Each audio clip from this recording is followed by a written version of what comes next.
Hi weavers, welcome to one India Telugu.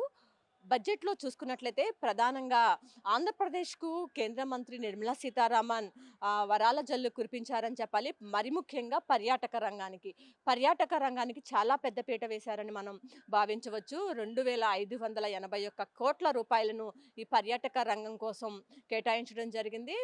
ప్రధానంగా చూసుకున్నట్లయితే అరకులోయ అభివృద్ధితో పాటు పులికాట్ సరస్సు బర్డ్ వాచింగ్ అంటే పులికాట్ సరస్సుకు సీజనల్‌గా కొన్ని బర్డ్స్ అనేది దేశ విదేశాల నుంచి కూడా వస్తూ ఉంటాయి పులికాట్స్. అక్కడ బర్డ్స్ చూడడానికి చాలామంది ప్రజలు కూడా వెళ్తూ ఉంటారు. దానిని మరింత అభివృద్ధి చేసే దిశగా కూడా దీనిలో పొందుపరచడం జరిగింది. నాగార్జున కొండను అంతర్జాతీయ స్థాయిలో అభివృద్ధి చేయటం.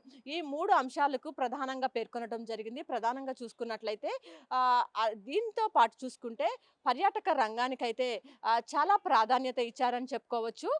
మొత్తంగా చూసుకుంటే 2581 కోట్ల రూపాయలను వీటి అభివృద్ధికి కేటాయించడం జరిగింది. రాష్ట్రంలో ఉన్నటువంటి పర్యాటక శాఖల అభివృద్ధికి కేటాయించడం జరిగింది.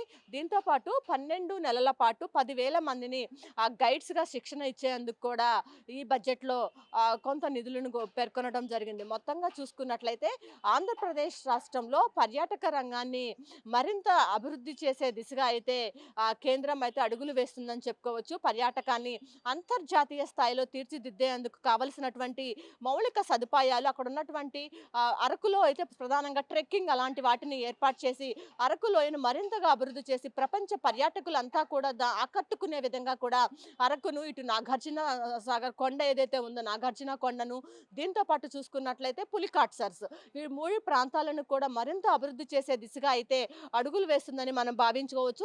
ఈ నేపథ్యంలోనే పెద్ద ఎత్తున నిధులను కూడా కేటాయించడం జరిగింది. ఇది ఒక శుభ పరిణామంగానే కూటమి ప్రభుత్వం నేతలైతే చెప్తూ ఉన్నారు.